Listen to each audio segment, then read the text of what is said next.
Bonjour à tous et bonjour à toutes, je suis ravie de vous retrouver aujourd'hui pour une nouvelle vidéo. Il s'agit aujourd'hui d'une revue de presse et le magazine concerné c'est le Burda Style le janvier 2025. Alors pour ceux qui ne le savent pas encore, je suis abonnée à Burda Style et à Fibre Mood. Et là, j'ai reçu mon Burda Style numéro 301, qui est le numéro de janvier 2025. Il faut savoir que le Burda Style paraît tous les 3e vendredis du mois. Donc, je vous le montre. Voici la couverture de ce que j'ai reçu aujourd'hui. Donc, j'ai regardé rapidement les modèles avant de vous le présenter. Avant de commencer, je m'appelle Niki du compte Instagram Le Plaisir de Créer vs Niki. Bien évidemment, c'est un compte qui parle de couture et sur lequel je poste une grande partie des pièces que je réalise. Si vous aimez les histoires de couture, j'ai également un blog sur lequel je vous raconte des anecdotes couturesques. C'est toujours pas facile à dire. Donc n'hésitez pas à vous abonner à la newsletter pour être tenu au courant des nouvelles parutions. Et ici, bien entendu, on est sur YouTube et on va également parler de couture. Donc c'est un 3e format différent pour vous parler de choses de manière un petit peu plus libre, puisque sur Instagram, ça va très très vite. J'ai pas le temps de m'appesantir sur les cousettes. Sur le blog, c'est un petit peu particulier et ça demande quand même de se poser pour lire les articles qui sont relativement longs, je vous l'accorde. Et ici sur YouTube, si vous avez envie de m'écouter en fond de tâche, c'est tout à fait possible. Ça vous permet de zapper rapidement les chapitres qui ne vous intéressent pas ou tout simplement de passer à la suite. Donc si vous aimez le contenu que je vous propose, n'hésitez pas à vous abonner, que ce soit ici ou sur les autres réseaux. Moi, ça me fera toujours plaisir. Donc je vous propose que l'on passe à la suite, mais avant... Petite chose que j'oublie régulièrement de faire, c'est de vous présenter la cousette que je porte. Donc on est ici sur... Alors je vérifie parce que voilà, j'ai bien fait de vérifier, j'ai un bouton qui a sauté. Il s'agit de mon chemisier Arvo. Alors je vais prendre un petit peu de recul. Donc, on est sur une popeline de coton vert prairie. Le buste devant, la partie l'empiècement ici est réalisé dans une matière un petit peu étrange mais que moi j'adore. En fait, par-dessus, c'est recouvert comme des écailles collées. Sur le motif Graou, donc c'est du 100% synthétique, mais j'aime beaucoup cette matière-là qui est vraiment très très atypique. Donc il s'agit de mon chemisier Arvo qui était ma toile, puisque ensuite j'avais réalisé une robe Arvo de chez Oz Patterns. Donc vous inquiétez pas, je vous mets toutes les informations en barre de description et Oz Patterns, si vous n'avez pas vu la dernière vidéo qui était mon bilan couture, je vous en parle déjà. Donc c'est une marque que j'apprécie énormément, même si je n'ai pas cousu tous les modèles qu'elle propose. La parenthèse est terminée, je vous propose que l'on passe à la suite, c'est-à-dire la revue de presse. Nous sommes ici, comme je vous l'ai dit, sur le Burda Style, à savoir que chez Burda, vous avez 3 magazines. Vous avez le Burda Easy, qui lui s'adresse essentiellement aux débutantes. Vous avez le Burda Style, qui est le magazine auquel moi je suis abonnée, qui s'adresse quand même à des couturières un petit peu expérimentées, tout du moins pas complètement débutantes. Et vous avez également un Burda Curvy qui s'adresse aux couturières qui ont de jolies formes. Donc voilà, globalement ce sont les 3 gammes que couvre Burda, donc au cas où vous ne le sauriez pas. Juste dernier aparté sur Burda Style, puisque je sais que Burda, il y a quand même beaucoup de personnes, notamment en tout cas autour de moi c'est le cas, beaucoup de personnes qui n'aiment pas du tout Burda Style parce que leurs planches à patron, elles sont imbuvables. Alors, en ce qui concerne les planches à patron Burda, je dois vous l'avouer, pour celles qui sont nées comme moi au siècle dernier, vous avez certainement connu les cartes autoroutières qui étaient imbuvables à lire, dans le sens où il y avait des traits de partout, de toutes tailles, de toutes les couleurs, de toutes formes, bref. L'avantage avec Burda, c'est qu'on reste dans le côté vintage, on est tout à fait là-dedans. Néanmoins, il existe des petits trucs et astuces pour réussir à trouver rapidement vos pièces de patron sur ces planches-là. Et une fois qu'on a pris le coup, c'est pas forcément plus compliqué que les autres. Il faut juste un petit peu habituer son œil à voir mieux, mais c'est tout à fait possible. Je vous propose qu'on attaque maintenant sur ce magazine. Donc, ce que l'on peut voir directement, donc je récapitule, nous sommes sur le Burda Style de janvier 2025. Celui-ci propose 30 modèles à coudre pour 7,90 € et il s'agit du numéro 301 pour celles qui veulent être très précises. Donc déjà, dans un premier temps, au niveau de la couverture, moi j'aime bien le modèle qui est présenté, ce qui n'est pas toujours le cas chez Burda ou chez d'autres magazines tout simplement. On commence tout de suite la découverte de ce magazine. Donc, comme à leur habitude, il y a toujours un édito sur le magazine Burda. Enfin, je le dis pour celles qui ne le connaissent pas du tout, celles qui ont l'habitude de le feuilleter, vous n'êtes pas surprises, bien évidemment. On voit qu'on nous parle des 60s, donc ça laisse entendre qu'il va y avoir des modèles sur cette thématique-là. Ensuite, nous arrivons sur le sommaire et sur cette page-là que moi j'aime bien, mais qui n'existait pas au tout début où moi j'achetais mes Burda. Là, en un coup d'œil, on a vraiment une visibilité de chaque modèle. Vous avez ici en haut le modèle phare, qui est le numéro 113, qui sera à la page 18-19. Et ensuite, on voit qu'il y a des regroupements qui sont faits, donc qui ne sont pas présentés par ordre d'apparition dans le magazine, à moins que je ne me trompe. Nous avons ici les modèles de la mode 60s, comme on peut le voir, des modèles tendance sur cette partie-là. Vous avez ici certains modèles qui ont une estampille rose pour vous dire qu'ils vont jusqu'à la taille 48. Ici, en un coup d'œil, on voit les pièces qui vont être compliquées à coudre au niveau technique. Vous avez celle-ci qui est une masterpiece et celle-ci. Et ensuite, nous avons également deux estampilles Easy Couture qui sont des modèles qui sont tout à fait accessibles aux débutants. Donc ici, on en a deux. Globalement, c'est ce que l'on retrouve dans chaque magazine Burda. Vous avez toujours des pièces un petit peu élaborées, des pièces qui sont vraiment accessibles aux débutants. Des pièces qui sont un petit peu plus larges en gamme de taille. Donc globalement, ils essaient quand même de convenir à tout le monde. Et ensuite, ici, nous avons le best-of, brillé de mille feux. Alors perso, le best-of, j'en ai parlé lors de mon dernier bilan de couture. C'est un petit peu un coup de gueule de ma part chez Burda. Là, typiquement, le best-of, nous avons 1, 2, 3, 4, 5, 6, 7, 8 pièces. Le best-of, ce sont des pièces qui ont bien fonctionné à un moment donné ou qu'ils ont envie de remettre à l'honneur. Donc en soi, je ne suis pas forcément fermée à ça. Ce qui me dérange, c'est que ce sont des pièces qui ne sont pas si vieilles que ça. Moi, je suis abonnée à Burda depuis environ 5 ans. Et autant vous dire que tous ces patrons-là, je les ai. Donc, quelque part, bon, j'avoue que ça me fait râler parce qu'on me vend 30 modèles dans ce magazine. Il y en a 8 que j'ai déjà. Donc, il en reste déjà plus beaucoup.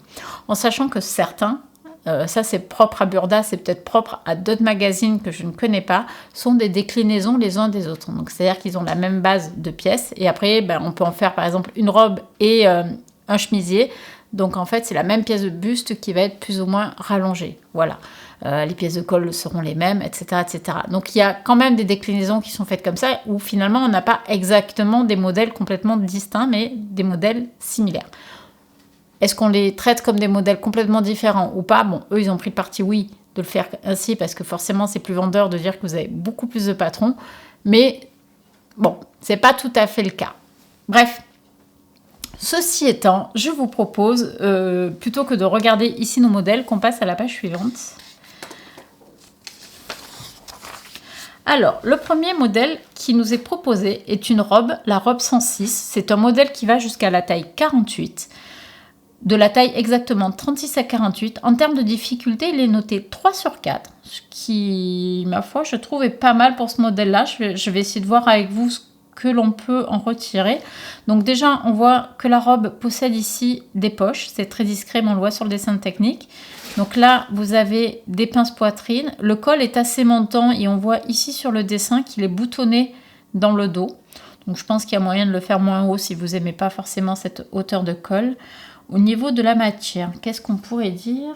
La matière de la robe, c'est du sweat, donc c'est une maille avec laquelle vous allez pouvoir coudre et devoir coudre, je pense, cette robe-là. Après, on pourrait aller voir dans le cahier technique pour avoir vraiment plus d'informations là-dessus.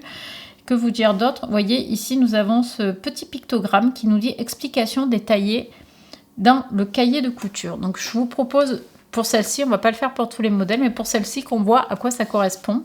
Ça fait partie des évolutions que je trouve assez positives chez Burda, donc c'est pour ça que je le souligne, parce que, comme tout le monde, je vais pester sur les explications lorsqu'elles sont minimalistes chez eux, mais je leur connais la qualité d'être capable d'évoluer, et depuis quelques années, je vois quand même des évolutions qui sont plutôt positives, et c'est important également de le souligner.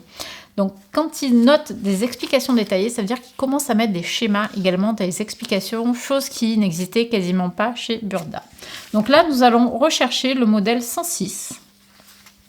Donc, le cahier technique est au milieu du magazine, dans un papier digne d'un vieux journal. Bon, c'est pour le côté rétro, on va dire. Comme ça, en raison... Bah tiens, j'y suis dessus. dans les explications, donc ça commence ici. Nous avons, vous voyez, on a déjà 2 modèles similaires qui sont faits à partir des mêmes bases. Je vais regarder. Oui, alors effectivement, on voit tout de suite, vous voyez, vous avez des schémas explicatifs tout au long des explications du modèle, donc c'est quand même pas mal. Ça, autrefois, vous ne l'aviez pas sur Burda, ce qui permet quand même, je trouve que même quand on est débutant ou débutant un peu plus, de se lancer dans des modèles sur lesquels on aurait du mal avec uniquement 4 lignes de texte. Donc voilà, donc ici, c'est ce que l'on peut voir, donc le boutonnage. Vous avez des fronces au niveau des poignets. Les poignets ont l'air particulièrement longs quand même, je trouve. Par contre, je ne vois pas pourquoi le modèle est noté 3 sur 4 en termes de difficulté. Parce que, bon, ok, c'est de la maille, mais on peut la coudre à la machine à coudre avec le bon point, le point qu'on appelle Harry Potter, le point éclair ou le point tout simplement stretch. Hein. On ne va pas chercher midi à 14 h. Donc voilà, donc ça c'est pour le premier modèle. Moi, perso, il me plaît pas vraiment. Alors, c'est peut-être le côté marinière, rayé, noir et blanc, je sais pas. Mais je trouve en tout cas que sur la mannequin, ça fait un peu trop loose, on va dire. Donc, ça ne me plaît pas. Ensuite, on va passer au modèle ici, qui est également, ils appellent ça un pull, le pull 105. J'aime beaucoup le croisé devant, là, l'écharpe qu'ils ont mise. Je trouve ça vraiment très sympa. Donc, on est également sur une matière maille, donc ça sera à coudre soit à la surjeteuse, soit à la machine à coudre avec le point stretch. Le modèle est disponible de la taille 36 à 48 et en termes de difficulté, celui-ci est à 2 sur 4. Donc qu'est-ce qu'il a de particulier? Donc son écharpe, elle a l'air juste cousue ici par-dessus le modèle et les coutures sur les côtés sont prises tout simplement avec les coutures côté de l'écharpe. Il n'y a pas de complications particulières. Les manches, on voit que c'est juste un ourlet simple, voire double, ça j'ai pas vérifié. Et il est réalisé en tricot tout simplement. Et celui-ci possède également des explications détaillées dans le cahier technique, ce qui veut dire que vous êtes guidé avec des schémas, donc c'est pas trop mal. Celui-là, je l'aime bien. Franchement, celui-là, dites-moi ce que vous en pensez. Moi, je le trouve sympa. Il s'appelle Pull 105. Ouais. C'est... Ouais. Ouais. Bon, à retenir, c'est pas évident. Hein. Je vous accorde qu'ils peuvent mieux faire. Ensuite, on passe au chemisier long 117. Bon, au niveau du tissu, je suis pas fan. On voit pas forcément bien les détails. Bon, en vrai, j'aime pas du tout le tissu. Donc là, ils ont pris le parti de le ceinturer. Mais si on regarde un petit peu plus précisément, vous avez des fronces en bas de manche et c'est terminé par un simple bracelet. Ah non, il n'y a pas un simple bracelet. On voit qu'ici, si je dis pas de bêtises, je vais vérifier, il y a une fente indéchirable. Alors oui, ici, on voit que nous avons effectivement une fente indéchirable, ce qui explique pour ce modèle la difficulté de 3 sur 4. Donc nous avons une fente indéchirable, un bracelet et qui est boutonné ici. Nous avons au niveau du col un petit lassage ici, mais qui est la continuité du col ici. Donc c'est une sorte de biais que l'on va poser tout autour du col, puisque c'est très très fin. Le modèle est froncé dans le dos, au niveau de l'encolure, et sur l'encolure devant, et les manches sont raglantes, ce que j'aime bien. Ça donne un côté moderne en fait à cette blouse. Donc c'est assez sympa. Le dessin technique, en tout cas, me plaît bien plus que le schéma ici. Je passe à la robe chemisier 108. Donc, robe chemisier 108, qui est celle-ci. Donc, comme pour d'autres modèles que nous avons vus, vous avez le petit pictogramme qui vous dit qu'il y a des explications détaillées pour la réalisation de ce modèle. Vous voyez, il y en a de plus en plus. Autrefois, il y avait peut-être 1 ou 2 modèles de détaillés. Là, je trouve qu'ils en font quand même pas mal. Au niveau de la robe chemise, bon, le modèle est assez classique, si ce n'est la patte de boutonnage ici qui ne va pas jusqu'en bas. Donc c'est assez sympa. Et cette robe chemise, alors vous ne le voyez peut-être pas. Alors je ne sais pas si ça va se voir, mais vous avez des poches sur cette robe, ce qui est très très bien. Les poches, c'est la vie.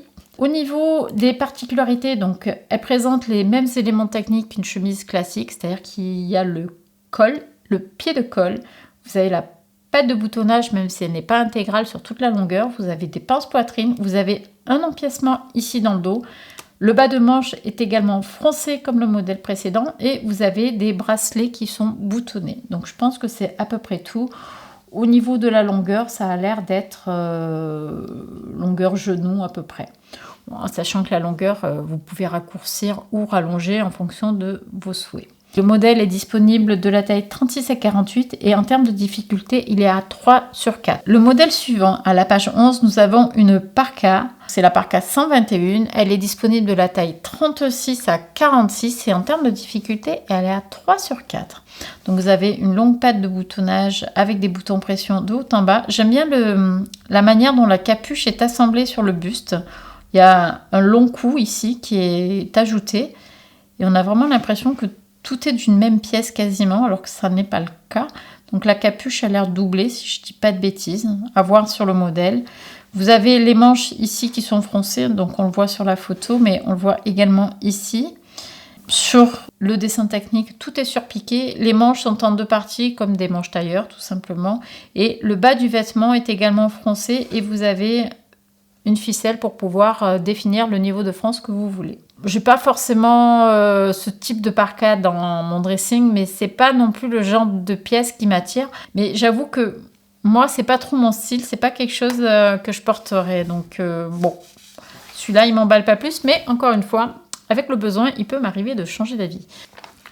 Ensuite, nous avons le pantalon qui est ici, qui est le pantalon de la couverture. C'est le pantalon 119. Il va de la taille 36 à 46 et il est noté à 3/4 en difficulté. Bon, là encore, ça me paraît un peu beaucoup, 3/4. Alors oui, il y a une braguette, donc c'est certainement pour cette raison-là qu'il est noté 3/4.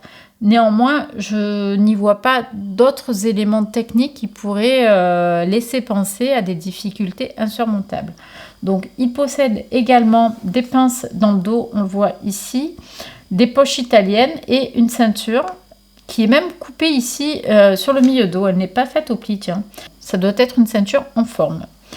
Et effectivement, on voit sur la mannequin que la ceinture a une hauteur qui est, je dirais, inhabituelle. On est bien au-dessus des 4 cm de hauteur de ceinture. Sinon, la coupe du pantalon, c'est ce que l'on retrouve actuellement. D'ailleurs, ça ressemble un petit peu à celui que je vous avais présenté dans la revue de presse de Fibre Mood. Donc, comme quoi, c'est complètement dans la tendance. Vous voyez, Burda, ils sont dans la tendance. Bon, rien à dire de particulier. C'est un modèle classique. C'est pas un modèle que je vais coudre, même si je le trouve très très très sympa ici. Enfin, j'aime beaucoup en rouge, surtout, c'est ma couleur préférée. Mais donc voilà, donc je le coudrai pas, mais il est sympa, je n'y vois pas de grandes difficultés. Et si je devais le coudre, déjà, je sais que j'aurais des adaptations à faire. Alors, je m'explique. Au niveau des adaptations, si vous avez vu mon bilan couture, j'ai cousu un pantalon Burda il n'y a pas très très longtemps. Et le seul défaut, mais c'est de ma faute, et je le savais avant même de commencer à découper le tissu. Donc, c'est vous dire à quel point je pouvais anticiper la problématique. C'est que c'était censé être un 7/8e qui est un pantalon de taille normale parce que je suis d'une stature de 160 cm. Et chez Burda, les patrons sont conçus pour une stature de 168. Ce qui signifie que je savais déjà que j'aurais au moins quelques centimètres à reprendre. Globalement, je fais 8 cm d'écart par rapport à la stature standard, ce qui ne veut pas dire que dans le pantalon, je dois enlever 8 cm. C'est une erreur qu'il ne faut surtout pas faire. Ça veut dire que sur la totalité de mon corps, bon, moi je suis assez équilibrée entre le haut et le bas, donc en gros, il faut que j'enlève 4 cm sur les bustes en général et 4 cm sur le bas de pantalon.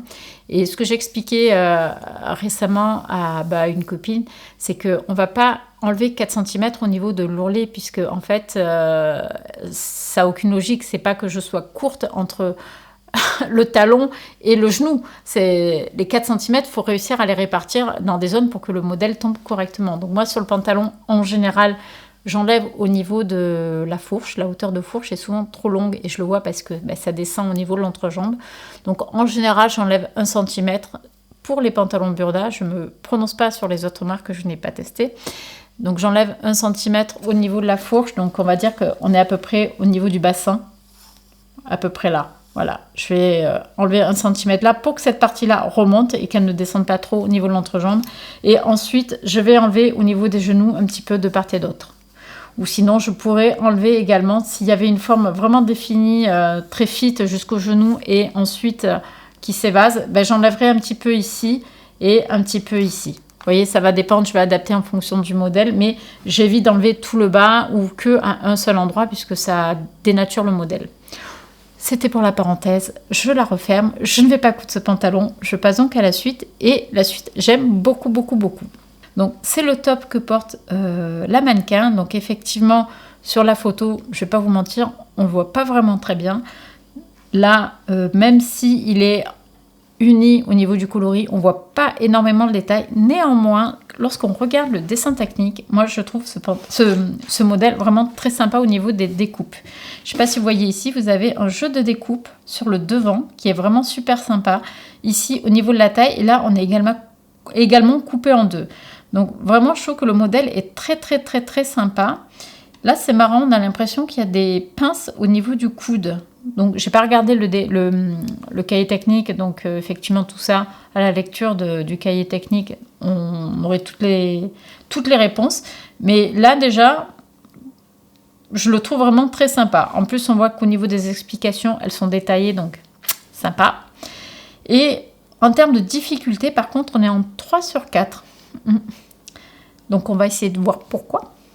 Donc déjà, il est disponible de la taille 36 à 48. Et au niveau des difficultés, qu'est-ce que l'on peut voir? Donc il y a effectivement un col.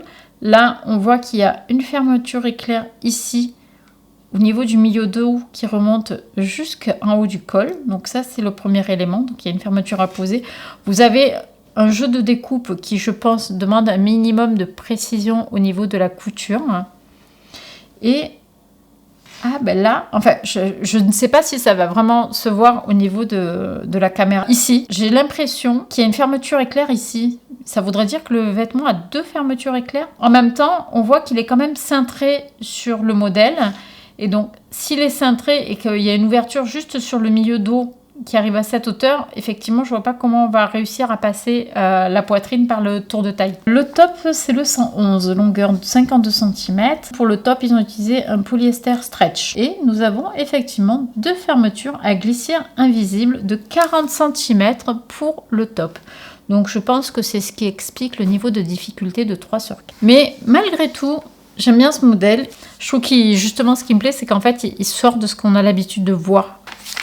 Ensuite, il s'agit d'une veste courte, c'est la veste 116B qui est disponible de la taille 36 à 46 et en termes de difficulté, elle est à 2/4. Bon, c'est une petite veste sympa. Je trouve que le modèle qu'ils ont choisi, j'aime bien. Après, ça fait, on va dire, classique.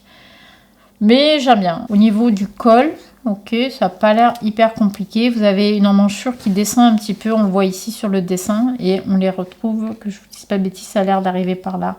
Et vous avez deux poches plaquées ici. Bon, le modèle n'est pas avec une grande complexité, c'est un classique, mais je pense que ça peut être un très joli basique en fonction de la matière dans laquelle on le coud. C'est un modèle que je pourrais faire pour une couture un petit peu rapide, un petit peu gratifiante. Nous avons ici une blouse et là une robe, donc je vais commencer par la blouse. Il s'agit de la blouse 102 qui est disponible du 36 au 46 et qui est noté en 2/4 en termes de difficulté. Donc celui-ci n'est pas précisé d'explications détaillées, ce qui signifie qu'on va se retrouver sur les explications standards de chez Burda, bien que même leurs explications standards, je trouve qu'elles ont évolué. Alors ce modèle, moi je le trouve très très sympa, je trouve qu'il sort également de l'ordinaire.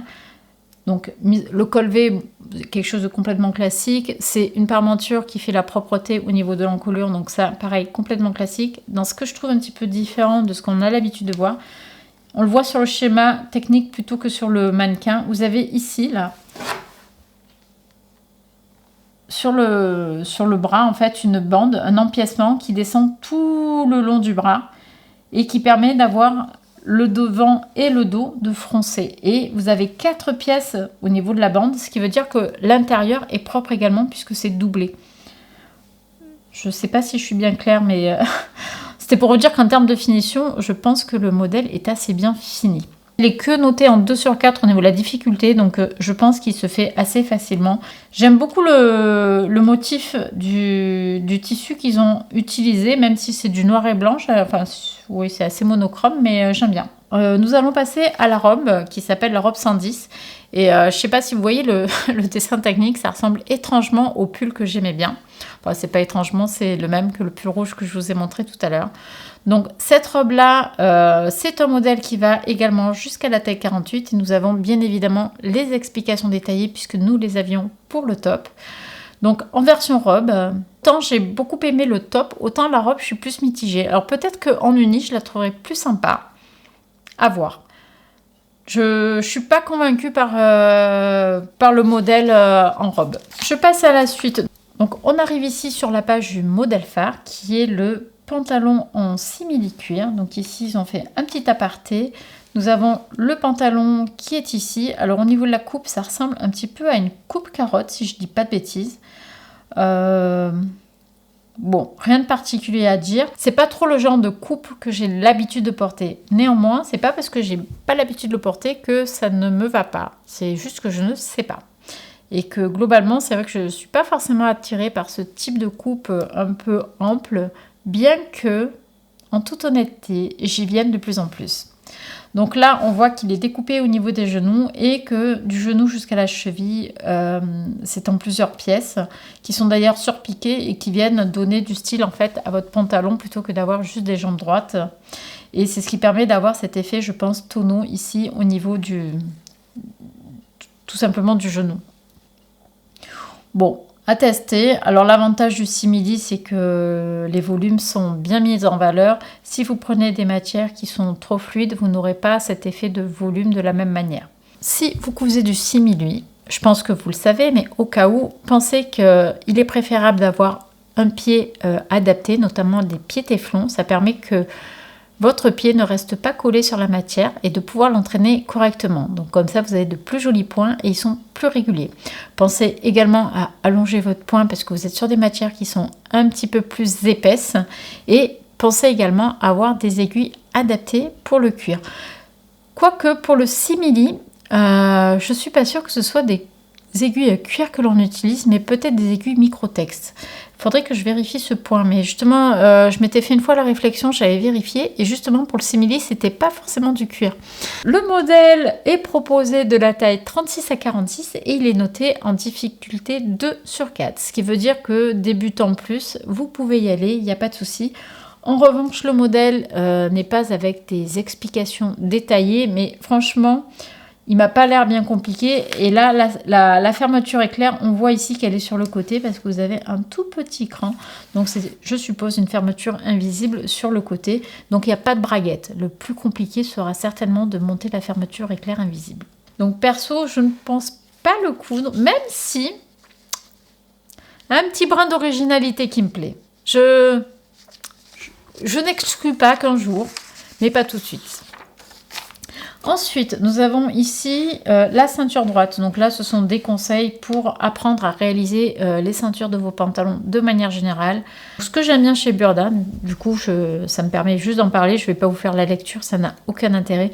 C'est juste que par rapport à d'autres magazines, vous avez quand même des articles spécifiques, des fois des articles mode, des articles techniques. Et je trouve que c'est quand même intéressant. Ça vient quand même un petit peu nourrir notre curiosité de couturière débutante ou pas, parce qu'on a beau être expérimenté, on peut toujours apprendre tout au long de notre vie de couturière. Là, on nous propose un pullover en tweed, c'est le pullover numéro 107, avec des explications détaillées en ce qui concerne ce modèle-là, qui est disponible de la taille 36 à 48, et en termes de difficulté, il est à 3 sur 4. On voit qu'il a une ouverture qui se fait dans le milieu dos, donc je suppose avec une fermeture éclair. Donc là, il a un col, qui ma foi est un peu large, mais qui est tout ce qu'il y a de plus classique. Les manches sont en une seule pièce. On voit que ici, les emmanchures descendent. Vous voyez, sont ici les emmanchures assez loin au niveau de l'épaule.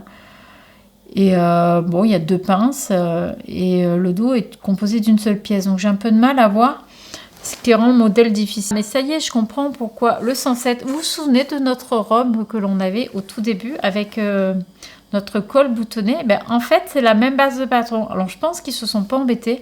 Alors pour la robe, effectivement, c'est plus compliqué puisqu'on avait des bas de manches qui étaient froncés avec des bracelets de manches un peu longs. On avait un col à apposer qui était boutonné. Donc ok, je pouvais comprendre le 3 sur 4. Je pense qu'ils ont pris le même niveau de difficulté pour la pièce qu'ils ont déclinée à partir de la robe. Sauf qu'ils n'ont plus mis le col montant, mais ils ont mis juste un col classique. Il n'y a pas de boutonnage, et au niveau des bras ici, enfin des manches pardon, vous avez juste des ourlets classiques. Il n'y a même pas les poches que vous avez sur la robe. Donc je pense qu'ils ont gardé le même niveau de difficulté, alors que très sincèrement, je pense qu'on est clairement en dessous au niveau de difficulté. Là franchement pour le top 2, ok, mais pas plus. Ensuite, nous arrivons ici sur les modèles ados, enfin ados. Le modèle est prévu de la taille 140 à 176, donc là on est en centimètres, donc effectivement ce ne sont pas des tailles femmes. C'est dommage parce que moi je trouve le modèle, en tout cas le dessin technique, très très mignon. Bon, le rose bonbon c'est pas trop mon truc, très sincèrement. Par contre si je décortique au niveau du modèle, on peut le faire avec ou sans les ajouts, parce que là je vois qu'ils ont mis des perles ici et ici, pour rappeler celles qui sont là. Je pense qu'on peut le faire sans perles, ou qu'on peut le faire avec un passepoil, ou qu'on peut mettre la décoration qu'on veut ou ne pas en mettre. Mais j'aime bien le côté asymétrique de la jupe, la partie devant, vous voyez, qui vient sortir de la ligne ici, d'ourlet de l'autre côté du devant. Donc je trouve ça très très sympa, avec les 3 boutons qui je pense sont juste de la déco. Et j'aime beaucoup beaucoup beaucoup le détail de la poche passepoilée ici, qui est relevée avec un petit bouton fleur, le même qu'ils ont mis là. Donc au niveau du buste, on voit qu'on a un joli jeu de découpe. Donc moi c'est une robe que honnêtement j'aime bien, je trouve qu'elle est stylée, elle est différente de ce qu'on a l'habitude de voir. Après je suis limite un peu frustrée que ce soit réservé aux ados. Qu'est-ce qu'on peut voir d'autre? Tac tac tac. Ah, alors si je lis amoureuse de la robe, bon je suis pas non plus amoureuse, hein, on va pas aller jusque là, mais j'aime bien. Mais vous avez déjà passé l'adolescence. Bon, à peine, c'était il n'y a pas longtemps. Franchement, 3-4 ans tout au plus. Si vous faites du 34-40, donc je suis dans la gamme concernée, pas de problème. Bon, pour une fois, comme dit pas de problème. La taille femme 34 correspond à la taille enfant 158. Alors je ne sais pas comment je dois le prendre dans la mesure où je fais du 160 et que je ne fais pas du 34. La taille 36 chez les femmes, donc là c'est une taille qui m'arrive de faire. 164, bon déjà je suis plus petite, donc je fais une taille enfant, c'est ce que je comprends. Ils sont limite vexés en burda.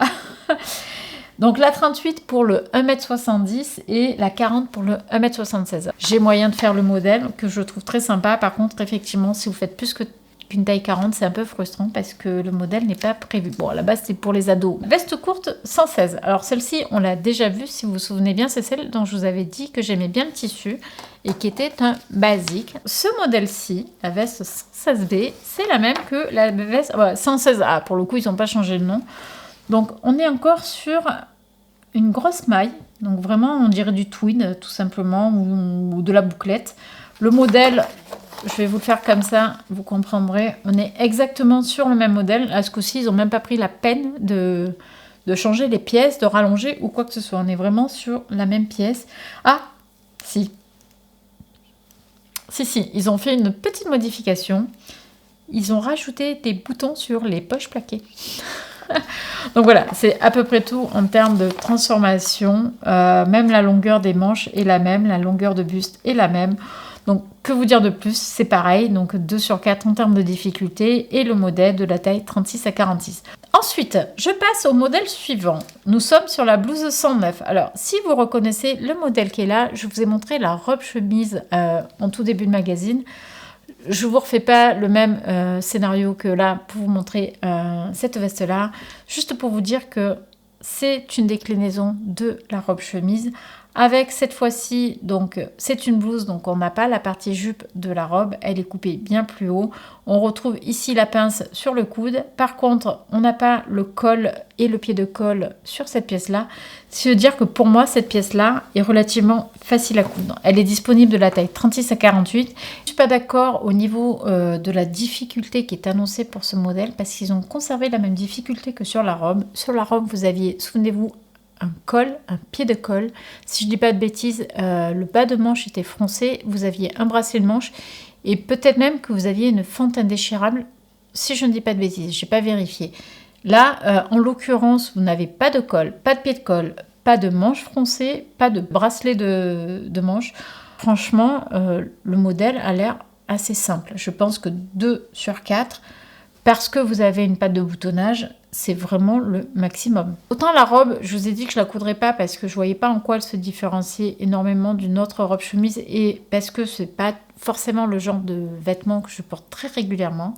Là, la blouse, je pense que oui, je pourrais la coudre parce que j'aime toujours autant cette patte de boutonnage qui ne va pas jusqu'en bas et qui du coup fait plus blouse que chemisier. Enfin, c'est un entre-deux.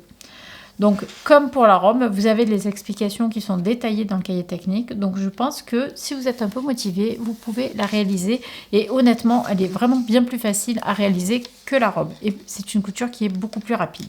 Nous arrivons sur l'autre modèle ado, si j'en crois les tailles, à savoir taille 140 à 176. Il s'agit d'une jupe à bretelles qui est la numéro 115.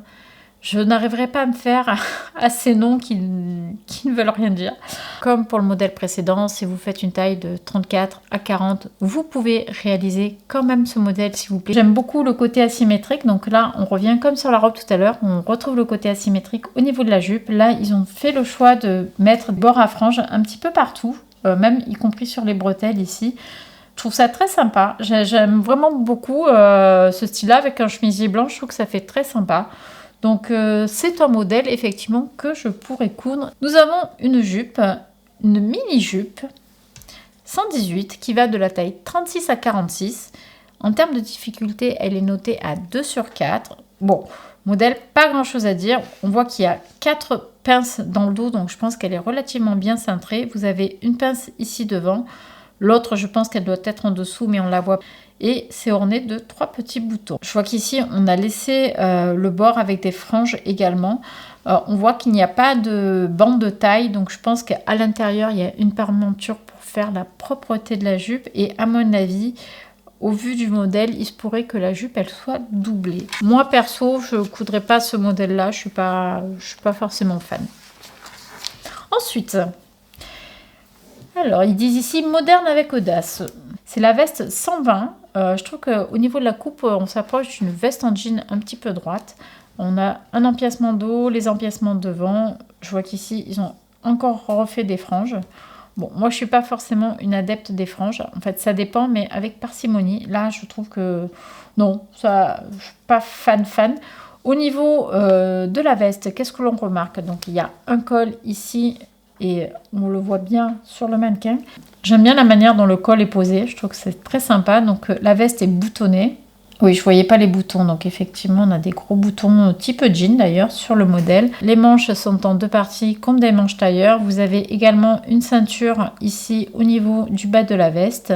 En termes de difficulté, on est à 3 sur 4 et la veste est disponible de la taille 36 à 46. Le modèle est doublé puisque nous avons ici un plan de coupe pour le tissu et un plan de coupe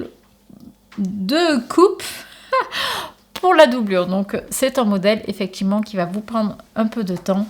Il n'y a pas une grosse complexité, mais je pense qu'il y a beaucoup de couture à faire et le 3 sur 4 me paraît justifié compte tenu que vous avez également une doublure à assembler. Ensuite, alors très sympa, ah bah tiens, travailler le bouclé, donc avec ces trucs et astuces, voilà, donc ça c'est très bien, je vous conseille de le lire parce que c'est une matière qui n'est pas compliquée à travailler mais qui a des petites particularités et c'est sympa de pouvoir en prendre connaissance avant de commencer à travailler. Nous arrivons donc au milieu du magazine, tout ça pour vous dire que dans ce magnifique papier journal, ici, c'est ce que nous appelons donc le cahier technique. Il est normalement détachable. En ce qui me concerne, je ne le détache pas, sinon je le perds. Bien évidemment que pour décalquer les patrons, je suis obligée de détacher à minima les planches de patrons de couture. Mais voilà, donc sur le cahier qui fait fuir à peu près tout le monde. Alors effectivement, il est très old school, c'est le moins que l'on puisse dire. Mais sinon, première page, les mensurations, ici, le tableau détail, que ce soit pour les femmes, pour les hommes, les fillettes, les garçons, et nous avons même les bébés. Bon, j'ai pas vu le modèle bébé sur cette version-là, mais ça arrive. Pour la planche à patron, donc je pourrais vous donner les tips pour réussir à trouver vos pièces facilement sur la planche à patron, mais globalement, tout est expliqué dans le cahier technique. Donc ici, vous avez les informations, il vous explique pour préparer le tissu, bon, les symboles de repassage, ils n'ont rien de particulier, ce sont les mêmes que l'on connaît déjà. Ensuite, vous avez ici sur cette double page l'ensemble des modèles qui vont être abordés dans le cahier technique. Alors, ils les ont rangés différemment par rapport au sommaire, à savoir que nous avons les robes ici, combinaisons et pantalons. Ah, il y a une combinaison, je ne l'ai pas encore montrée. Ça veut dire qu'on n'y est pas arrivé. Manteau court et parka, donc c'est ici. Les tops, les chemisiers, les pulls, les jupes et vestes et blazers. Donc voilà, donc pour chacun, il y a un récapitulatif. Alors, je vous le fais vite fait, histoire de ne pas m'attarder trop là-dessus. De la difficulté du modèle pour ce qui est de la couture. Vous avez le nom très parlant du modèle, à savoir le 124 ou le 111. Vous avez la gamme de taille pour chaque modèle et vous avez également la page à laquelle on le retrouve, non pas sur le cahier technique, mais sur le magazine pour qu'en cas de doute, vous puissiez revoir les images. Juste, je vous montre pour un ou deux modèles comment se présente le cahier technique ou la gamme de montage ou le guide d'assemblage. On peut appeler ça comme on veut. La notice d'utilisation aussi. J'en prends un volontairement qui est détaillé. Alors, je l'avais montré tout à l'heure, je vais peut-être en prendre un autre. Et un qui n'est pas détaillé pour que vous puissiez faire la comparaison. Là, il y en a plusieurs de détaillés. Bon, tant pis, je vais rester là parce que vous voyez, je tourne les pages, ils sont plutôt détaillés.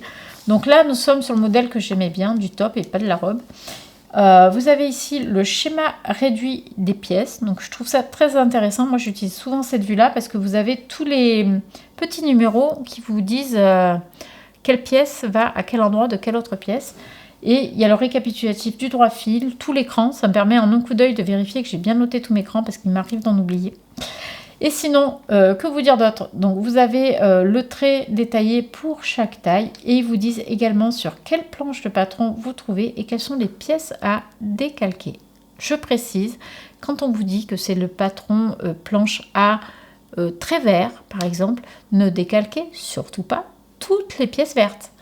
Des fois, c'est la pièce de 21 à 23. Ne faites pas de 1 à 23. Vous voyez ce que je veux dire? D'où l'intérêt de bien lire les instructions avant de commencer. Cette partie-là, cette petite encart qui a l'air de rien est quand même très importante parce qu'il vous donne énormément d'informations. Ensuite, tissus et fournitures. Bon, les tissus conseillés et il vous explique, enfin, il vous détaille plutôt le tissu qui a été utilisé pour chaque modèle, ce qui est pas mal. Ensuite, le métrage. Donc, en fonction des modèles et des tailles. Le détail de tout les autres fournitures, puisqu'ils n'avaient pas tout mis sur le premier encart, je ne sais pas pourquoi.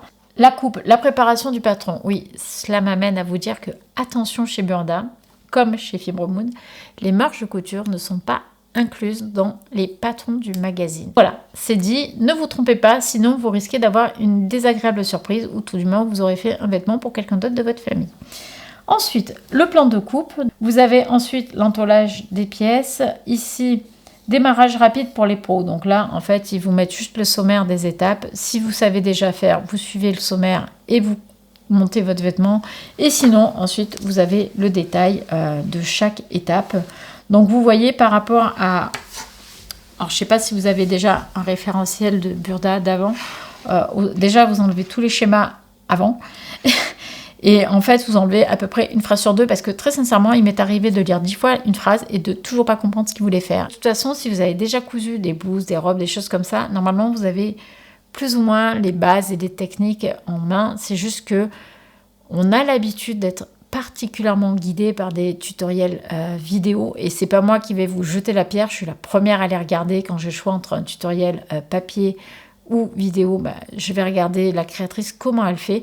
Et c'est vrai que du coup, on perd l'habitude, on va dire, de réfléchir à comment coudre notre vêtement. C'est sûr que Burda a cet avantage-là qui vous permet de faire travailler cette partie de votre cerveau. Je ne peux pas vous le dire autrement. Bref, si je continue, je vais prendre un patron où il n'y a absolument rien. Donc, enfin, absolument rien, non, c'est pas vrai, il n'y en a pas. Manteau court. Celui-ci, par exemple, il commence là. Il y a quand même pas mal d'explications. Vous avez toujours les plans de coupe, le minimum. Et la réalisation, effectivement, vous êtes sur uniquement du texte. Bon, voilà. Faut savoir qu'à une époque, Burda, ce n'était absolument que cela. Donc, si vous aviez jamais monté de vêtements, ça demandait quand même une certaine gymnastique pour réussir à suivre la totalité des instructions. C'était pas infaisable, mais effectivement, on est quand même dans un univers de couture loisir où on n'a pas forcément envie de se prendre la tête parce qu'on fait ça que pour le loisir, pour le plaisir pour certaines, hein. Attention, je dis pas pour toutes. Et du coup, on a pris l'habitude d'être quand même assisté sur nos gammes de montage. Et Burda change son fusil d'épaule. Je pense que la population cible de Burda avant, c'était plutôt des couturières... comment je veux dire ça pour pas être vexante, parce que c'est absolument pas l'idée, de l'ancien temps. Par ancien temps, je veux dire des couturières qui étaient autonomes et qui avaient une certaine connaissance de la couture et des techniques de couture, qui n'avaient pas besoin qu'on les guide pas à pas. Je pense qu'aujourd'hui, on a un panel de personnes qui font de la couture qui est complètement différent. Burda a bientôt 75 ans et s'ils veulent rester un petit peu dans la course, ils n'ont pas d'autre choix que de s'adapter à la population qui fait aujourd'hui de la couture, à savoir une partie de la population qui veut de la couture pas prise de tête. Il faut que... Ils n'ont pas fait d'école de couture, ils n'ont pas fait de formation, ils ont envie de prendre que le bon de la couture et donc il faut que Burda s'adapte aussi à ces couturières-là en revoyant un petit peu leur gamme de montage et en les rendant un peu plus accessibles. En fait, c'est ce que fait Burda depuis quelques temps et je trouve qu'il bosse pas trop mal, même s'il y a encore un petit peu de travail, mais on ne peut pas demander à un magazine qui va vous proposer 30 modèles tous les mois d'être au même niveau, même s'ils ont des équipes bien plus étoffées qu'une créatrice qui travaille seule, mais on ne pourra pas leur demander d'avoir le même niveau de détail qu'une créatrice qui va travailler son patron aux petits oignons pendant des mois. Voilà. Donc ça, c'est un petit peu mon avis, parce que des fois, on a tendance à vouloir tout uniformiser, et je pense que ça ne répond pas forcément aux mêmes cibles de couturières. Je ferme cette parenthèse et on revient sur nos patrons de couture. Donc là, Burda nous propose la robe 122 qui est ici, qui elle taille de la taille 34 à 44. Donc c'est une robe qui est en satin de viscose. Ok, d'accord, j'avais l'impression que c'était de la maille, mais pas du tout. Donc comme on peut voir ici sur modèle, elle a des poches, elle a des pinces, elle est froncée ici au niveau des poignets. On voit que nous avons une ouverture ici dans le dos et que le col est très très fin comme avec un biais. Nous avons également deux fentes, une de part et d'autre des côtés de la robe et un ourlet qui est certainement un double rempli. Donc en termes de difficulté, on est à 3 sur 4 pour cette robe. Je suis pas forcément fan et c'est assez marrant parce que ça me rappelle exactement, alors c'est pas la même parce que par exemple elle n'a pas de taille élastiquée celle-ci, mais la robe je vous ai dit que je n'aimais pas dans le fibre mood et que je crois que c'est Frundy Couture qui l'a cousue et qui lui va super bien. Comme quoi un modèle qui peut ne pas me plaire peut être vraiment très très bien en fonction de la personne qui va le coudre et du choix de tissu que la personne va faire. Tout ça pour vous dire que cette robe-là ne m'emballe pas des masses. Là, en l'état, c'est pas une robe que je vais coudre. Donc, si vous, elle vous plaît, n'hésitez pas à me le dire en commentaire et à me dire également comment vous la porteriez. Je passe au modèle qui est à côté. Il s'agit d'un sweat à capuche, le sweat numéro 104, disponible de la taille 36 à 48, celui-ci. Alors moi j'aime beaucoup, ça me rappelle un petit peu c'était pas la parka qui avait le col qui montait comme ça, si, me semble. J'aime bien le col, on a vraiment l'impression que ça fait un prolongement du pull. J'aime bien la couleur qu'ils ont utilisée et j'aime bien la maille. Ah, et puis j'avais pas vu là. Ah oui, j'avais pas vu. Vous voyez, on dirait que le pull se prolonge en mitaine. Je trouve ça très très sympa. Et en ce qui concerne ce modèle, nous avons des explications détaillées dans le cahier technique. Donc c'est un modèle qui me plaît bien. Alors du coup, avec le prolongement des manches comme ça, je trouve que ça fait un peu plus sportswear cool. Donc je ne suis pas sûre que ce soit un modèle que je puisse vraiment porter au travail, celui-ci. Par contre, à la maison, en mode doudou, cosy, là, très très sympa. Bon, après, je pense que je peux aussi très bien couper un petit peu plus courte les manches et ne pas faire la partie mitaine. Mais j'aime beaucoup le détail de ce pull-là. Et il n'est pas forcément difficile à coudre puisqu'il est en difficulté 2 sur 4. Dites-moi ce que vous en pensez. Tiens, j'aime bien, c'est assez inhabituel comme type de pull. Et puis j'aime beaucoup le col comme ça. Enfin, la capuche colle, mais d'habitude, on a vraiment l'habitude des capuches qui viennent mourir sur le col. Et là, en fait, elle est englobée en continuité du col. Je trouve ça très sympa. Nous arrivons ici sur une masterpiece. Donc c'est un blouson en matelassé.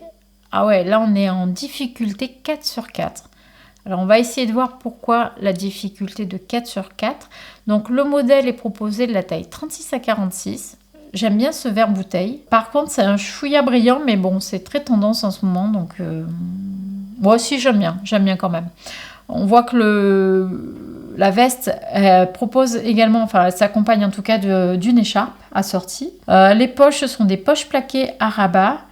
Donc on voit qu'il y a des pinces, on voit que les poignets sont froncés, certainement avec une coulisse qui est créée dans laquelle on passe un élastique. Et vous avez un col qui a l'air quand même relativement montant.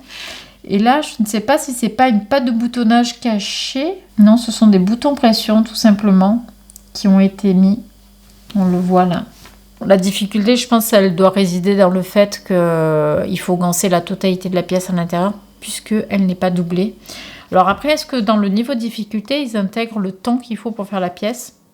Peut-être. Nous arrivons ici, de ce côté-là, sur une jupe midi 101 qui est disponible de la taille 36 à 46 et qui est notée en 1 sur 4 en termes de difficulté. Donc on voit bien la petite estampille Easy Model. Donc c'est un modèle qui est facile à réaliser. En plus, si on regarde rapidement le modèle, c'est une jupe avec une fente devant. Elle a des poches italiennes et elle a par contre la taille élastiquée.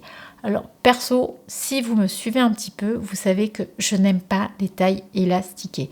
Sauf pour un pige ou pour du homeware, ça je veux bien. Mais pour des pièces que je vais porter à l'extérieur, moi je trouve pas ça très esthétique. Ça vient faire vraiment un amas de matière dans le dos. C'est assez disgracieux, mais sur moi.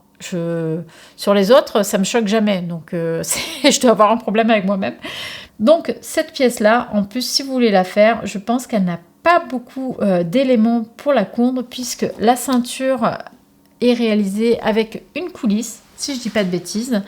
Et comme c'est un modèle facile, à mon avis, elle est réalisée en très très peu de temps. On arrive à un autre modèle qui est la veste 112, qui est ici. Alors moi, j'aime beaucoup. Et ce que j'aime particulièrement, je ne sais pas si on voit bien ici au niveau de la photo qui est là, c'est que la capuche, en fait, elle s'ouvre. Donc, le seul petit bémol ou la question éventuellement que je me pose, c'est de savoir, est-ce que lorsque l'on porte la capuche fermée, est-ce que le tirant de la fermeture éclair va revenir sur le devant, là, et qu'on va se retrouver avec un machin qui pend là, ou est-ce que ça reste bien en place? Alors, c'est nul hein, comme interrogation, mais bon, je sais pas pourquoi j'ai pensé à ça. Sinon, que vous dire d'autre? Que j'aime bien les poches en biais comme ça, c'est quelque chose qui est très tendance en ce moment. Si vous regardez, enfin, si vous suivez un petit peu les réseaux au niveau couture, c'est quelque chose que l'on voit énormément. Sinon, les gros carreaux comme ça, moi j'aime bien, je trouve que ça va très très bien avec ce modèle. Et surtout le fait d'avoir ici, une fois que la capuche est ouverte, l'impression d'avoir un bas-volet sur le dos, je trouve ça vraiment très très très sympa. Je trouve que ça change un petit peu des modèles qu'on a l'habitude de voir, donc ouais, celle-ci j'aime bien. Le modèle va de la taille 36 à 48 et il est noté en 3 sur 4 en termes de difficulté. En même temps, il y a pas mal d'éléments. Vous avez donc la fermeture éclair de la capuche, plus la fermeture éclair ici de la veste. Les manches sont réalisées comme des manches tailleur en 2 pièces. Vous avez également des poches plaquées, donc ça c'est pas énormément compliqué à réaliser. Mais je pense que c'est l'ensemble de tous ces éléments-là qui rendent le vêtement 3 sur 4. Je vais quand même juste vérifier, je pense qu'il y a une doublure. Nous avons ici le plan de coupe pour le tissu et ici le plan de coupe de la doublure. Donc nous avons bien une veste qui est doublée, donc ça justifie complètement le niveau de 3 sur 4. Ah, on arrive sur la rubrique coup de gueule, mais bon, c'est pas grave, c'est comme ça. C'est la rubrique best-of. Dans l'idéal, je trouve que c'est sympa. Sauf que c'est que des modèles qui sont pas si vieux que ça et que du coup bah, forcément je les ai tous, donc bon, je suis moyen contente, mais ça les remet au moins en avant. Donc sur cette partie là, je trouve que ça brille beaucoup pour un magazine de janvier. C'est un avis personnel. Alors pourquoi je dis ça? Parce que si c'est pour réaliser des tenues pour les fêtes, alors je pense qu'il aurait été plus judicieux de les mettre dans la version précédente. Là, le magazine sort le 20 décembre. Alors, je veux bien qu'on ait encore 11 jours avant le 31 si c'est pour une tenue de réveillon. mais quand même, c'est un petit peu juste. Alors, pourquoi je dis ça? Parce que le blazer qui est là, c'est le blazer 129 et il est en paillettes, tout simplement. Alors, il est très très beau, c'est pas la question. En plus, terme de difficulté, 4 sur 4. Donc, si vous êtes pressé, c'est peut-être pas la pièce qu'il faut choisir de coudre. Donc, il est disponible de la taille 36 à 44. Alors, c'est une très belle pièce. Avec tous les codes du blazer, le revers que là, ils ont choisi de faire en satiné. Vous avez des petits empiècements au niveau des épaules. C'est vraiment très très très mignon. Vous avez même, on dirait, poche passe-poilée à rabat. Donc c'est vraiment très joli. Mais comme c'est noté sur le magazine, c'est une masterpiece. Donc tout simplement, si vous êtes pressé et que vous n'avez pas réalisé énormément de blazer, c'est peut-être pas la pièce dans laquelle il faut vous lancer pour le réveillon du 31. Néanmoins, vous avez 10 jours. Si vous n'avez pas de travail entre-temps, c'est gérable. On est un petit peu toujours dans la même thématique, un peu festive. Les pièces sont jolies en soi. Enfin, elles ne me plaisent pas toutes. Nous avons ici un top à l'encolure américaine, qui est le top 124, disponible de la taille 36 à 44 et qui est noté en 2 sur 4 en termes de difficulté.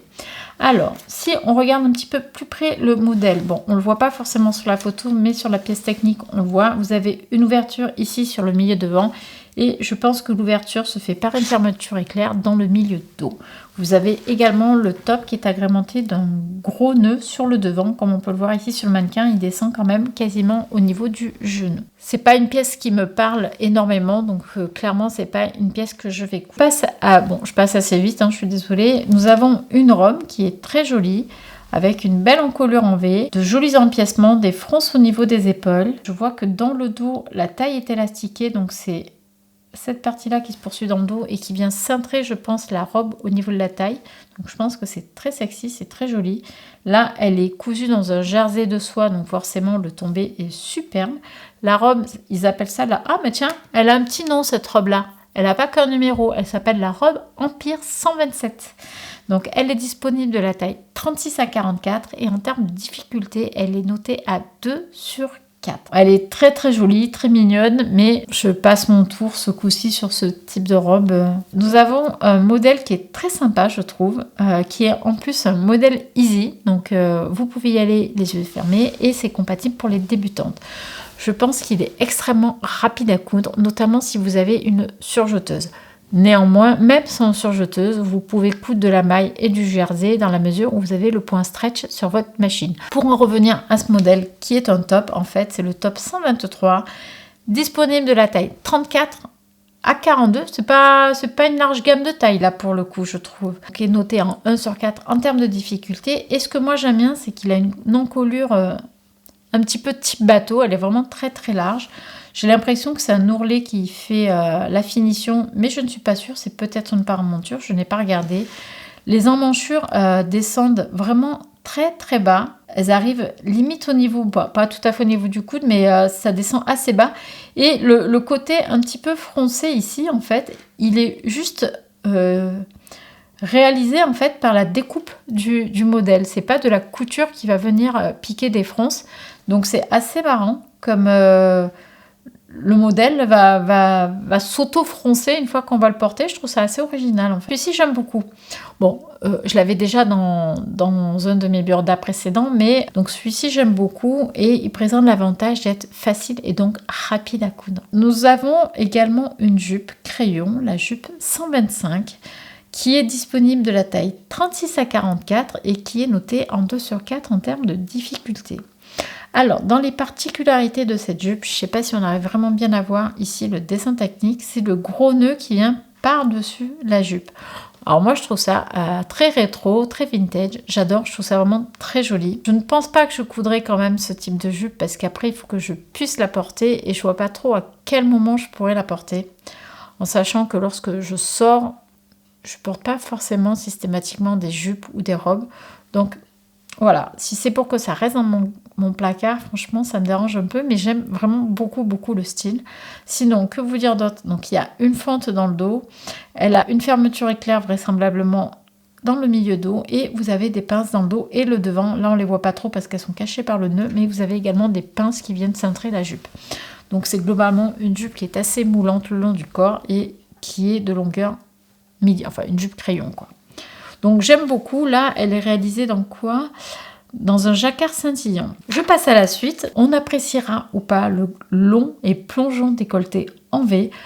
Alors moi personnellement, je suis pas très à l'aise avec ce type de décolleté. Rien ne vous empêche de venir ici mettre un petit bouton pour refermer le décolleté si vous ne voulez pas qu'il s'ouvre. Sinon, la robe en soie est très jolie. On voit que la jupe, elle est formée de 2 pinces devant, 2 pinces dos. Le buste possède également des pinces dans le dos qui permettent de venir cintrer la robe. Et du coup, celle-ci, je pense qu'il y a une fermeture éclair. La fermeture éclair, elle vient ici, de dessous l'aisselle, et elle descend jusqu'à un petit peu en dessous des hanches sur le côté.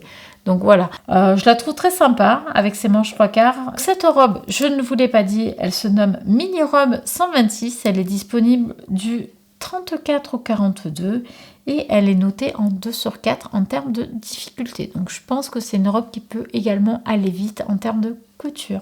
Là, j'aime beaucoup, c'est une veste avec une jolie basque qui est froncée au niveau de la taille. Donc, elle est assez simple. J'adore la découpe dans le dos. Alors, je ne sais pas si on voit bien. Vous avez un empiècement dans le dos qui est arrondi, qui est vraiment très, très joli.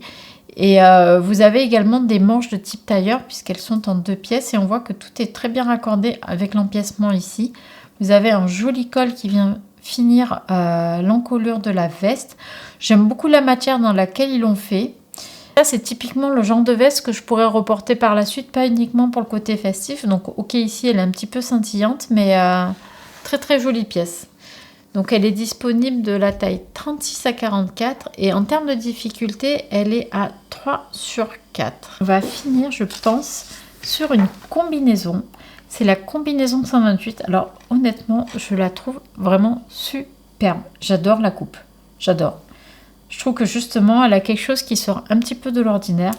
Alors, je ne sais pas si on voit bien. Donc ici, sur les découpes de manches raglan, vous avez des ouvertures ici, sur les 2 côtés de la manche raglan. Et vous avez également une ouverture sur le milieu devant. Vous avez un jeu de fronce sur l'encolure devant au niveau du buste. On voit que la combinaison s'ouvre également ici sur le milieu dos par une fermeture éclair. Et je pense que nous avons une ouverture également sur le côté puisque la combinaison est particulièrement bien cintrée. On voit que les poches ont l'air très très loose. J'aime beaucoup ce drapé au niveau des poches et sur le devant avec ce croisé là. Je trouve ça vraiment superbe. Donc les manches sont longues, elles sont froncées au niveau des poignets. Je ne vois pas bien comment elles sont finies. Si c'est juste avec une coulisse et un élastique ou pas, mais vraiment très très très joli modèle. Elle n'est notée que 2/4 en termes de difficulté et le modèle est disponible de la taille 36 à 44. Honnêtement, j'aime beaucoup beaucoup beaucoup. Donc bien évidemment, si je venais à faire cette combinaison, il est clair qu'il ne faut pas que j'oublie de faire les transformations dont je vous ai déjà parlé. Et là, comme il s'agit d'une combinaison, j'ai clairement 7 à 8 cm à corriger. Donc en gros 4 cm sur la partie buste et 4 cm sur la partie pantalon pour que la combinaison tombe correctement sur moi. Donc ce coup-ci je ne pourrais pas me permettre de faire l'impasse parce que ça va se voir et ça fera ultra moche. Mais j'adore cette combinaison. Dites-moi ce que vous en pensez, vous. J'ai toujours eu un problème avec les combinaisons, mais je pense que ça vient d'un traumatisme parce que, étant de petite stature, enfin petite, c'est pas dramatique non plus, mais je suis pas dans le standard. Donc forcément, à chaque fois que j'ai voulu porter des combinaisons, essayer des combinaisons, j'avais forcément l'entrejambe qui descendait trop bas et c'était hyper moche. Ou alors j'avais la combinaison qui ne tenait pas bien la taille et ça avait tendance à retomber et puis c'était moche aussi, quoi. Donc j'ai un petit peu de frustration de ne pas avoir pu porter les combinaisons comme je l'aurais voulu quand j'étais plus jeune. Mais franchement, quand on est couturière, on a un super pouvoir, quoi. C'est qu'on peut vraiment tout faire. Donc j'avoue que c'est peut-être une combinaison. Alors je la ferai peut-être pas dans une matière brillante parce que l'idée c'est de pouvoir la reporter. Mais vraiment ça fait un truc qui a du style, ça, avec une petite veste ou quoi. Non, vraiment très très très joli. Donc voilà, j'arrête là sur ce patron de combinaison. Vous l'avez compris, j'ai flashé dessus. Vraiment, je trouve le patron super joli. Nous arrivons à la fin du magazine. Donc voilà, donc ça, ce sont les dernières pages, oui, du Burda. Donc juste pour celles qui ne connaissent pas le magazine, En dernière page, on a systématiquement déjà un teasing de ce que l'on va retrouver dans le prochain numéro. Nous allons fêter les 75 ans de Burda, donc bravo, parce que tenir 75 ans aujourd'hui, c'est pas facile. Donc je tire mon chapeau à Burda pour ça en tout cas. Donc sur ce, j'espère que cette revue de magazine vous a plu. Je vous propose qu'on se retrouve très vite. Je vous dis à très bientôt. C'était un plaisir pour moi de vous faire cette revue de presse et passez de bonnes fêtes si on ne se revoit pas d'ici là. Ciao ciao!